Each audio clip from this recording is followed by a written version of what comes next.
आज पुणे जिल्हाधिकारी कार्यालयावर आदिवासी समाजाचा जो काही आंदोलनाचं या ठिकाणी संपूर्ण राज्यभरामध्ये ज्या जिरवाळ साहेबांच्या नेतृत्वामध्ये मुंबईमध्ये मंत्रालयासमोर सर्व आमदारांचं आंदोलन, त्याचबरोबर संपूर्ण राज्यभरामध्ये प्रत्येक जिल्हाधिकार्यालयावर जे काही आंदोलन चालू आहे त्या आंदोलनाचा भाग म्हणून आज ज्या पुणे जिल्ह्यामध्ये सर्व आदिवासी समाजातील कार्यकर्त्यांनी हे नियोजन केलेलं आहे।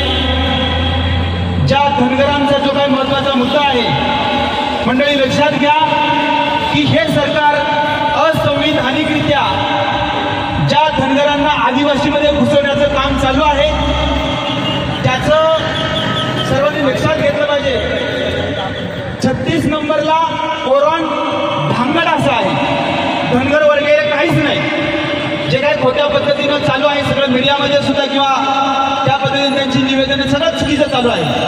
धनगर हा शब्द तसं नाहीच आहे, जे आहे ते ओरण भांगड आणि त्या नाव साधण्याचा चुकीचा असा अर्थ लावून जो काही जीआर काढण्याचं काम चालू आहे, जे आदिवासी समाजामध्ये आणि धनगरांमध्ये जे काही संघर्ष उभा करण्याचं काम चालू आहे, त्या पुढच्या निवडणुका आणि संपूर्ण राज्यामध्ये कशा पद्धतीनं हिंसात्मक वातावरण निर्माण होईल अशा पद्धतीचं यांचं हे नियोजन चालू आहे। लक्षात घ्या, एक घटना आपल्या डोळ्यासमोर एक उदाहरण आहे। मणिपूर राज्यामध्ये जे काही कुकीज आदिवासी समाज आहे आणि मैतेई यांच्यामध्ये जो संघर्ष लावला आणि आज त्या मणिपूरमध्ये 6000 आदिवासी गावं अशी ओस पडली, आदिवासींना तिथून निघून जावं लागलं अशी परिस्थिती निर्माण झाली आणि सगळ्या महाराष्ट्रामध्ये तशाच पद्धतीचं जाणीवपूर्वक असंविधानिकरित्या आदेश जीआर वगैरे सगळं काढायचं षडयंत्र चालू आहे। म्हणून आम्ही सावध झालो पाहिजे, सर्व आदिवासी समाजाने याचा विरोध केला पाहिजे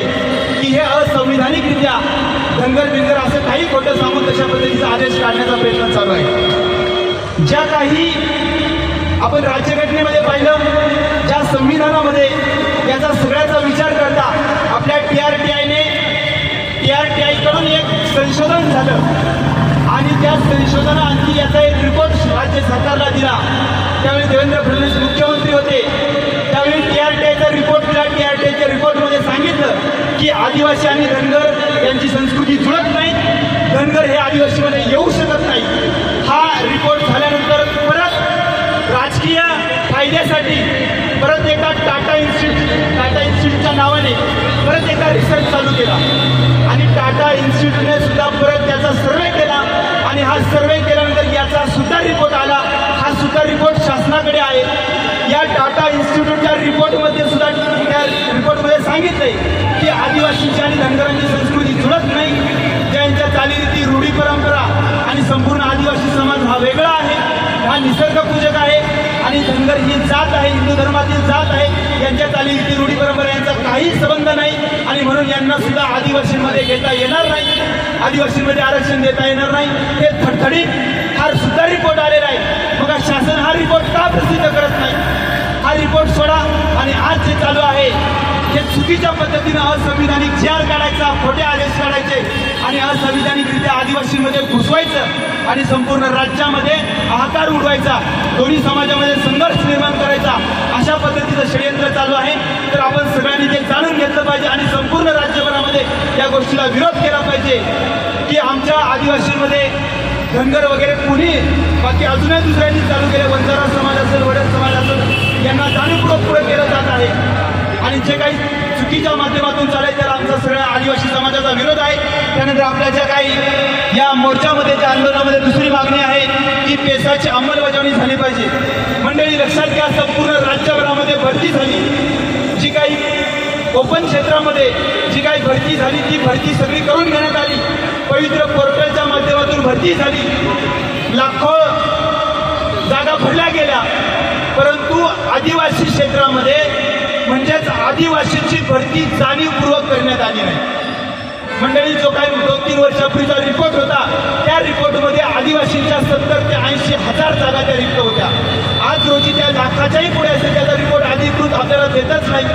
त्या लाखाच्याही पुढे जागा आहेत, रिक्त जागा, ज्या आदिवासींच्या फक्त त्या रिक्त जागा आदिवासींच्या भरल्या जातील, ते नोकरीला लागतील तरुण, म्हणून यांनी जाणीवपूर्वक असं षडयंत्र केलं की कोर्टामध्ये जी काही काही माणसं त्यांनी सोडली आणि कोर्टामध्ये कोणताही स्टे नाही, कोर्टाने कोणताही आदेश दिलेला नाही, कोणताही काही नसताना राज्य शासनाने उतावळीपणे जाऊन लगेच काही एक ॲफिडेव्हिट दिलं आणि ॲफिडेव्हिट देऊन राज्य शासनाने आदिवासींची पेसा क्षेत्रातली भरती ही बंद करून टाकली.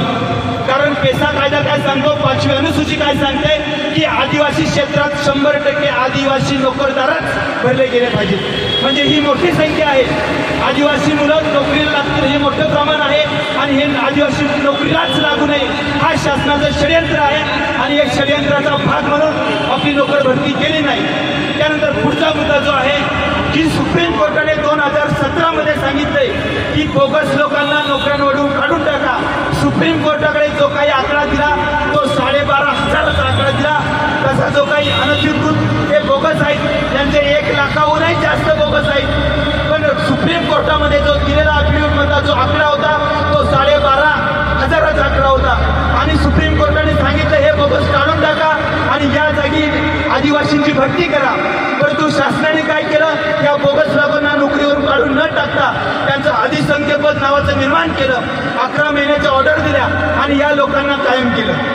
म्हणजे बाकीचं काही असेल तर कोर्टाचा निर्णय असेल आमच्या विरोधात तर त्याची तात्काळ अंमलबजावणी, पण सुप्रीम कोर्टाचा आमच्या बाजूने निर्णय असेल तर त्याची अजिबात आमच्या बाजूने अंमलबजावणी नाही.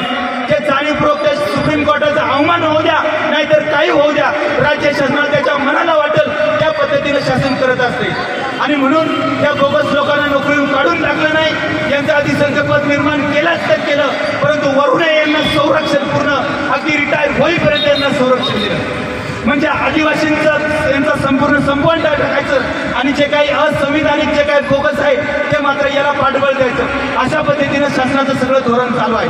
असे अनेक प्रश्न आहेत आणि यासाठी संपूर्ण राज्यभरामध्ये आदिवासी समाज संपूर्ण रस्त्यावर उतरलाय आणि याच्यापेक्षा मोठं आंदोलन संपूर्ण राज्यभरात होणार आहे. तर ही फक्त आज शासनाला हा इशारा आहे आणि म्हणून सगळ्यांनी ते लक्षात घेतलं पाहिजे. संपूर्ण आदिवासी समाजाच्या वतीनं शासनाचा या ठिकाणी जाहीर निषेध केला जात आहे. संपूर्ण आदिवासी आमदार असतील, विधानसभेचे उपाध्यक्ष झिरवाळ साहेब या सर्वांच्या वतीनं मुंबई मंत्रालयातही निषेध आंदोलन चालू आहे आणि सगळ्या राज्यभरात सुद्धा निषेध आंदोलन चालू आहे. संपूर्ण महाराष्ट्रातील सगळ्या आदिवासी संघटना, संपूर्ण आदिवासी समाजाचा पुन्हा एकदा सरकारचा जाहीर निषेध